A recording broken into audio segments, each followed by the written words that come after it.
ഇറച്ചി ഇത് കിട്ടിയിട്ടും തനിക്ക് എന്താടോ ഒരു സന്തോഷമില്ലാത്തത്? തിന്നാൻ പറ്റില്ലടോ. എന്റെ അമ്മാവൻ തന്നതാ ഒളിപ്പിക്കാൻ. ഒളിപ്പിക്കാനോ? അതെ, മാനിന്റെ ഇറച്ചിയാ. ഏതോ മരുന്ന് ചേർത്തതാ. വൈകുന്നേരം കഴിക്കാനാണത്രേ. അതുവരെ ഒളിപ്പിക്കണം.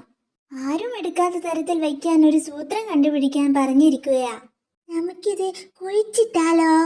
പറ്റില്ല, തുറന്നു വെക്കണം, അല്ലെങ്കിൽ മരുന്ന് കേടാവും. മരപ്പുത്ത് വെച്ചാലോ? മരപ്പുത്ത് തുറന്നല്ലേ ഇരിക്കുന്നത്.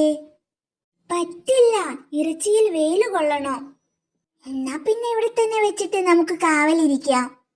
വൈകുന്നേരം വരെയോ? അത്രയും വെയില് കൊണ്ടാൽ നമ്മൾ കിടപ്പിലാകും. അതുമാത്രമല്ല, അമ്മാവ എന്നോട് ഒന്നുകൂടി വരാൻ പറഞ്ഞിട്ടുണ്ട്. ഞാനൊരു വഴി കണ്ടിട്ടുണ്ട്. പക്ഷേ തന്റെ ഹെൽപ്പ് വേണം.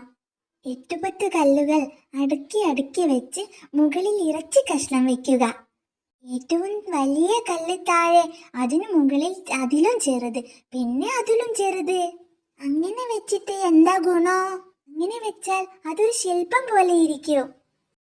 ഇറച്ചി ശില്പത്തിന്റെ ഭാഗമാണെന്നു തോന്നിയ പിന്നെ ആരും എടുക്കില്ല. ശില്പം തുടരുത് എന്ന് എഴുതി വെക്കുകയും ചെയ്യാം. പിന്നെ കൺഫ്യൂഷൻ ഇല്ല. ഒറ്റ കാര്യം, കല്ലുകൾ അടുക്കുമ്പോൾ മറിഞ്ഞു വീഴാതെ നോക്കണം. അതിനൊക്കെ എന്റെ കയ്യിൽ സൂത്രമുണ്ട് സൂത്ര. പിന്നെ വർക്ക് തുടങ്ങിക്കോ, ഞാൻ പോയിട്ട് വരാം. സൂത്ര പോയി, ഇറച്ചി പോയി. ഒരു ചെന്നായ എടുത്തോണ്ട് ഓടി. എങ്ങനെ? അവൻ ആ ശില്പത്തിൽ കേറിയോ? എന്തിനാ കേറുന്നത്? കേറാതെ എടുത്തു. മറിഞ്ഞു വീഴാതിരിക്കാൻ ഞാൻ ഈ കുഴിയിലാ കല്ലടുക്കിയത്.